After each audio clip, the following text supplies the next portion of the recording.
Thank you, Udi, so much for sharing. We're going to open for questions, but before that, I feel like we have to, even for a moment, have you talk about Tal. To those of us who don't know, who know less, would you be able to share some stories about him, um, your experience with him, anything that you would want to share, please? Sure. So Tal and I are both the oldest cousins. I'm sorry, the oldest child in our families. We were born 3 months apart. And he grew up in the kibbutz, I grew up in the city. But Tal was always a part. I never think of Tal as, as an individual. He's just this organ in my kibbutz family. My entire mother's family lives in kibbutz Nir Yitzchak. Our grandparents are the founders of the kibbutz. Tal is fourth generation to the founders of the kibbutz. His children are fifth generation for the founders of the kibbutz. He was born there, raised there, chose to live there, and this is in Kibbutz Nir Yitzchak is very close to the Gazan border. They've been living under rocket fire, under missile fire for the past 15 years. It's not just because it's nice and pristine. There's an ideology behind living there. And he died on October 7th in his kibbutz. And for us, there's no doubt that he should find his last resting place in the kibbutz. Tal was a civil engineer. He was kind of shy. He wasn't the first person you'd notice when you walk into a room, but he was always the first person that people addressed when they needed help, he was a handyman. So, you bought furniture in IKEA and you needed the guy to do it in like 10 minutes instead of you busting your chops over this, then he was always the guy. He actually went on a firework training course in order to do the Independence Day fireworks all over the Western Negev. And he and Leo, his good friend, who's they're the last two that are still hostages from Kibbutz Nir Yitzchak. Both were killed that morning. They would travel together to different kibbutzim and do the fireworks to make everybody happy. Um, he was very much a family man. He used to wake up early, make sure that he makes sandwiches for the kids before he went to work, made sure that at least a couple times a week he came back early from work to spend time with them. And as I've mentioned, all of my kibbutz family lives there still. So, they would meet each other daily. Almost every Friday, there would be a joint large Friday dinner. Um, and when he died, his wife was 2 months pregnant. So Tal was killed knowing that he was going to have a fourth child. And Ella, his wife, gave birth to their orphan child 6 months ago. And I think he's very much missed from, I hear it from everybody that knew him from, when a lot of times when I speak about him, and then people would come up to me and say, I've met him once, but I really remember how he was super helpful in such and that and such, and he really cared. And he was the guy, you pick up the phone and you say you needed help, and you could be absolutely certain that the issue will be solved. Thank you. Thank you for sharing. We're going to open for questions. Tom, Sufi, please introduce yourself and pose your question. Hi guys, thanks for doing this. Thanks, Udi, and thanks for talking about Tal. Sounds like a great guy. I'm from ABC News, American TV channel. I'd like to ask how sincere, stroke, genuine you believe the Israeli government to be about wanting phases 2 and 3 of the deal to become a reality. And linked to that, do you believe that the Israeli government is willing now to prioritize all of the hostages over its other stated war aim of militarily destroying Hamas? Thanks very much.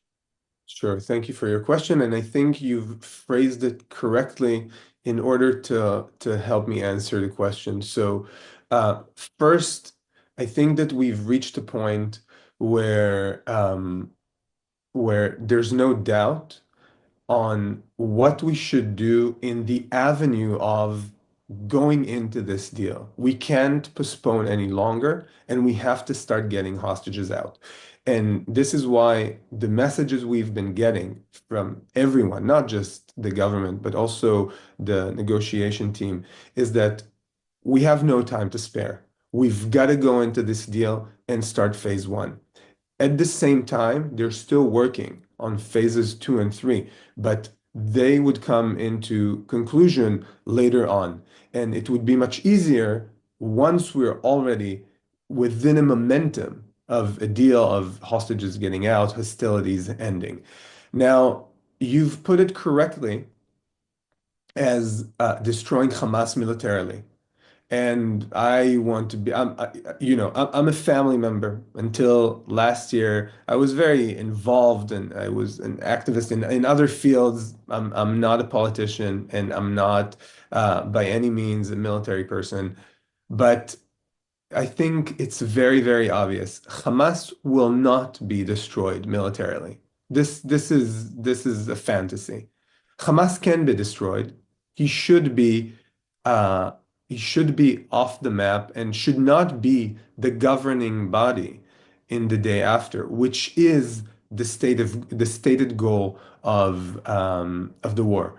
And this is why you're right. This goal will not be achieved militarily, it will be achieved diplomatically. And this is why you hear a lot of talk about the day after, about who's going to govern Gaza. And and I think what's very helpful in order for me to say, I believe this is where they're going, is that I know that your president is very adamant about dealing with internal affairs and not external affairs. And I believe this message was conveyed to Israel very clearly. And at the end of the day, if these two goals could be achieved, bringing back all the hostages and making sure Hamas, as it were, in the form that it was on October 6th, is not the governing body over Gaza, there's absolutely zero reason to carry on with this war. And therefore, I believe that the government, under these two terms, would want to strive to do this and go all the way through. Thank you. Do we have any more questions? Okay. One more question from me, if I may. Tal's children are fairly young, if I'm not mistaken, less than 10. How do you guys convey the message or explain the current situation? What do they know? What do they understand? I assume they do because they're young, but still able to grasp the situation. How do you convey the fact that there is a deal, but he's not part of it?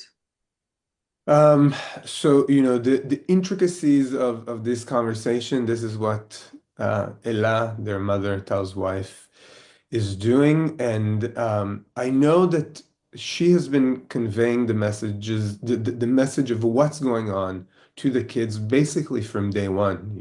They know their dad is not coming back alive.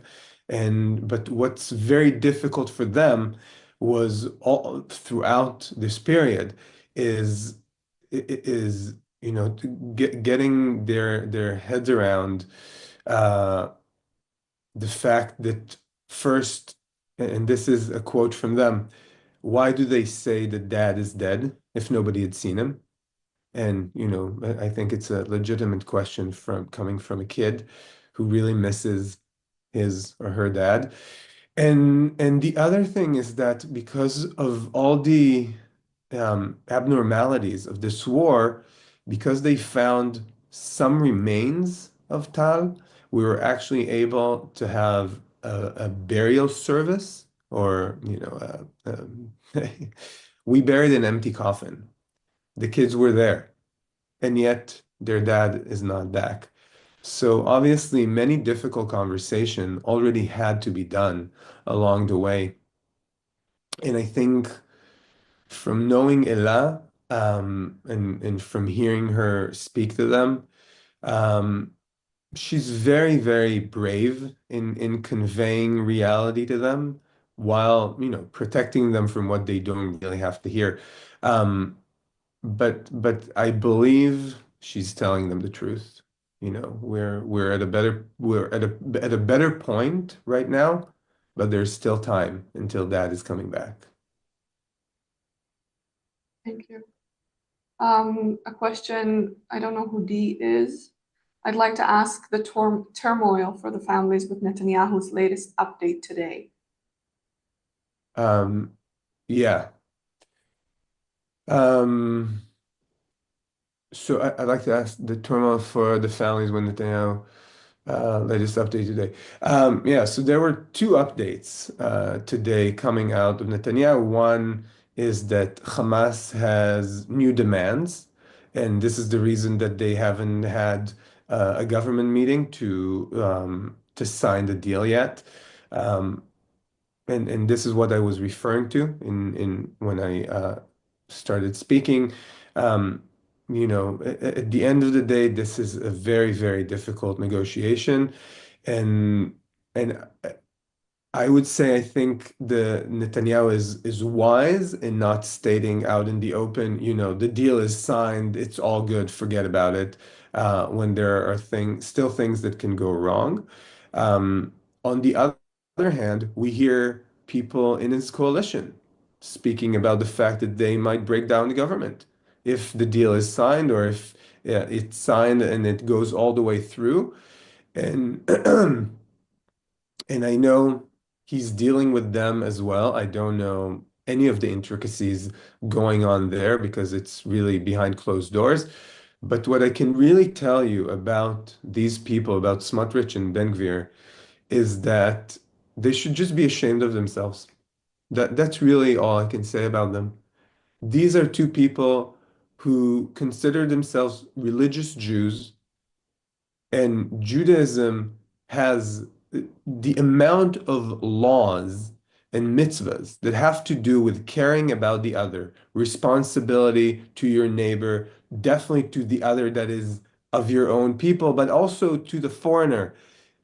And saying that the people that were taken hostage on their shift, when they were responsible, they were a part of the government that had the strategy that led to October 7th. And they have been a part of the government running this war since October 7th. And they haven't found a single different solution for bringing the hostages back in 15 months. And now, when there is a solution bringing them back, they're saying that they're opposed to it. They should just be embarrassed. That's all I can say. They should really be ashamed of themselves as human beings, as politicians, as Jews. That's what I think of them. Well, there's a question that basically piggybacks on what you just said, but if you have anything to add, what would you say to Smotrich and Ben Gvir if you had a chance to speak to them directly? And now they seem to be trying to block the agreement. Well, That's, yeah, I've just said this. This yeah. is, at this point, saying you're opposed, saying you stand between parents seeing their child for the first time in 15 months, something that could happen within 3 days, saying that you will stand between the parents and their child, this is, who are you? What kind of a person are you? It's beyond me. It's not even. I don't think I'll be able to speak to them at this point. I do see there are other questions on the chat.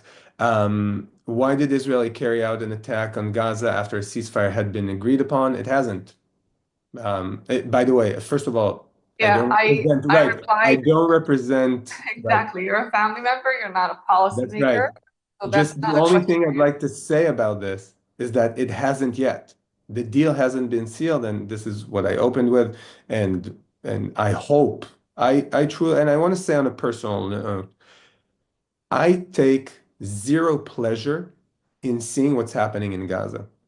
I take zero pleasure in suffering of Gazan civilians. I take zero pleasure in seeing the destruction and what's happening on the other side of the fence. This has never been my aim.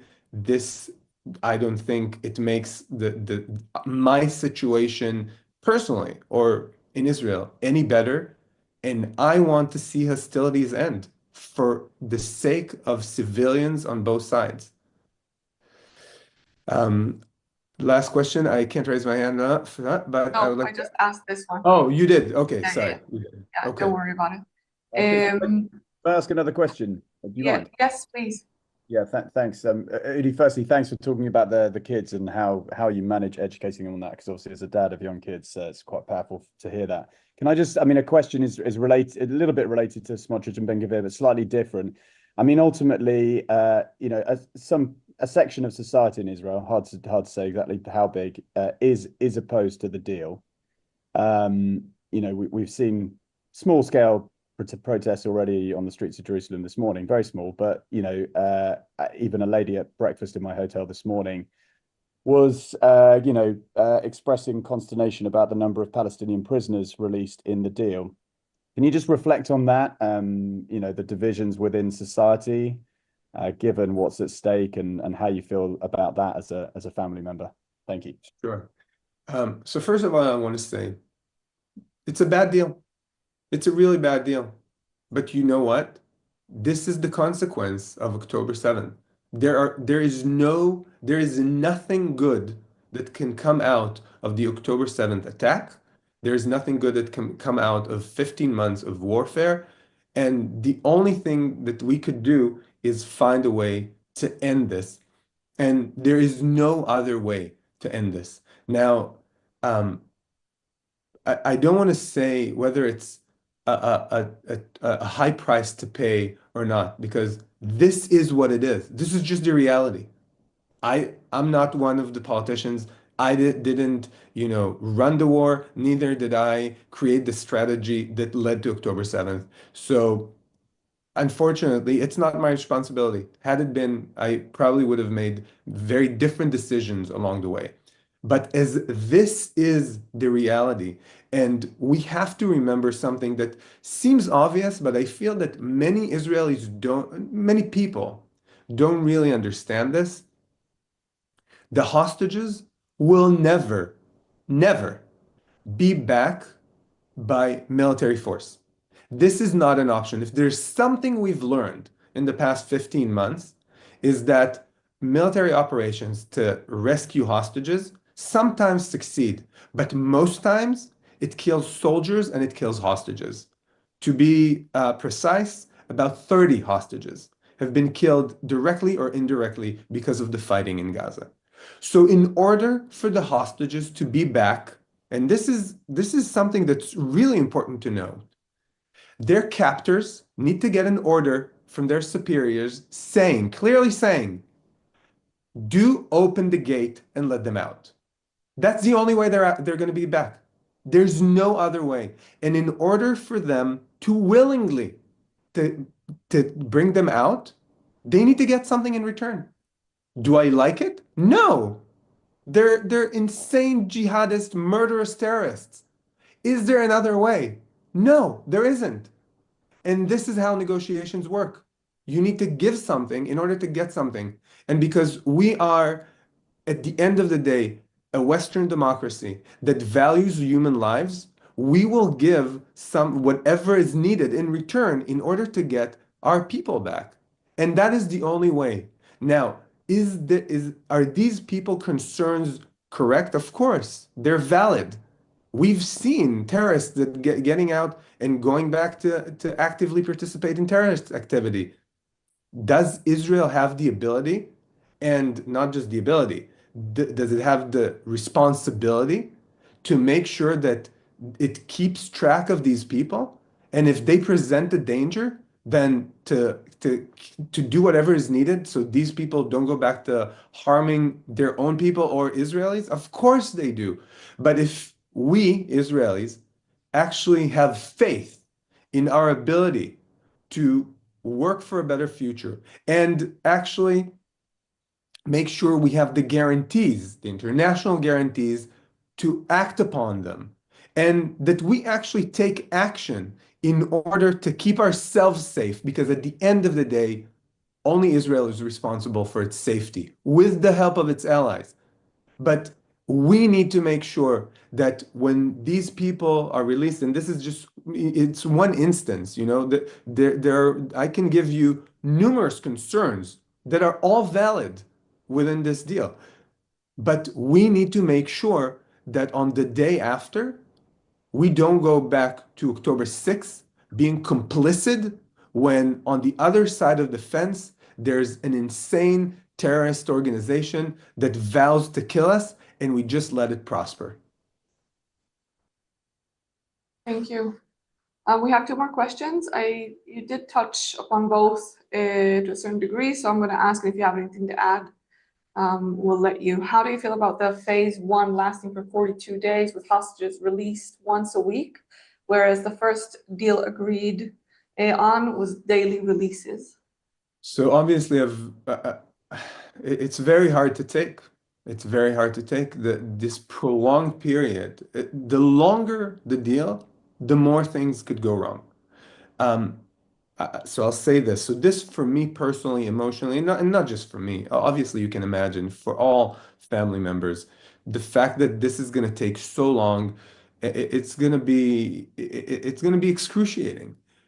On the other hand, and now I'm just speaking in practical terms, so many things need to happen if we take into consideration that the end of this deal is all 98 hostages need to be located, transferred, they need to come back safely. So all the organization on the Gazan side, and on our side, the Israeli military at some point needs to retract. We need to move in supplies. We need to make sure how many people go back to northern Gaza. We need the international community to be a part of this. We need our allies, the mediators, the Qataris, not the Qataris, the Saudis, the Emiratis, the EU would be a part of this. What's going to be the mechanism of reconstructing Gaza? At what pace? And I can go on for 15 minutes telling you all the intricate details that would have to be done in order to get this resolved. And therefore, just from a logistical point of view, and on top of that, keep in mind, zero trust between the two sides. So we've got to have guarantees. I can understand why it would take longer than the first deal. Do I like it? Absolutely not. Thank you. From Nathaniel, I've seen online some opposing, again, you've touched upon this, some opposing the deal are concerned that the release of terrorists in the deal will lead to consequences down to hurt more Israelis. What are your thoughts on this? Yeah, I believe I've answered this. Nathaniel, if you feel I haven't, please emphasize what you want me to repeat, but I think I've just addressed it. No, I think Can I just add on to that question then? Is there something, yes. is there a message possibly that you could say to the Who is this? Just introduce sorry, yourself, Deborah, please. Deborah from JTO. So we're hearing, obviously, this is coming a lot from from the bereaved families. So is there a message that you could, possibly be the hostages' mouthpiece and say to those bereaved families that lost their children or family members in terror attacks and are scared about this happening again down the line, or creating a new Sinwar, from somebody who's released, or any of those fears? Is there some sort of message that you could convey? Sure. So, of course. So, for the bereaved families that have suffered from terrorism, I can say that I absolutely feel their pain, and I can absolutely see why this is hurting them personally.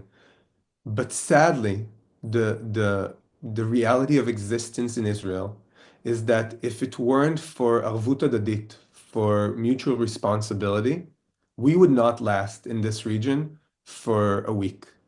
And sadly, again, sadly, the reality we have gotten ourselves into means that this is the price we must pay right now in order to make sure that the people who are suffering right now, who are in captivity right now, who are in danger to their lives, this very, very moment, are going through starvation, humiliation, abuse of all kinds. We need to bring them back home. And if this is, again, as I see it, the only way to get them back, this is what we have to do. Would I be shoulder to shoulder with them on the day after saying, the people of Israel, demand that we don't go back to October 6th, that if we see another Sinwar rising, we take action. We don't wait for him to become what he had become. This is my responsibility to them. And and I can totally feel their sorrow. And I'll tell you more. You haven't mentioned the bereaved families who've lost their children fighting in this war. Some of them also opposed this deal, saying this is not what we fought for. And to them, I want to say, this is actually exactly what they fought for. I've heard it from numerous soldiers that what they woke up with every single morning is that we need to get our brothers and sisters back home. And their achievements, what Israel has done on the ground in Gaza, is what is allowing us now to go into this negotiation from a point of where we have the upper hand, when we have turned things dramatically in Gaza, where it no longer poses an existential threat to Israel, and it's the sacrifice of these soldiers that had brought about all these achievements that we are now cashing out in order to bring their brothers and sisters back home. They have done that. This is the meaning of their sacrifice. They have enabled us to do this. Thank you. Unless we have time for one more question, we're gonna conclude this conference. I want to thank you, Udi, for taking the time to speak to us. Again, as I said at the beginning, I know this is very difficult, and you mentioned mutual responsibility. What you've expressed is the epitome of it, considering your situation. And I hope I'm speaking on behalf of everyone when I say that we hope that you get to get Tal back and have a full closure the way it should be. Thank you. Thank you. Thank you, Noah, from the Thank you, Families Forum. everyone. Thank you. Bye, everyone.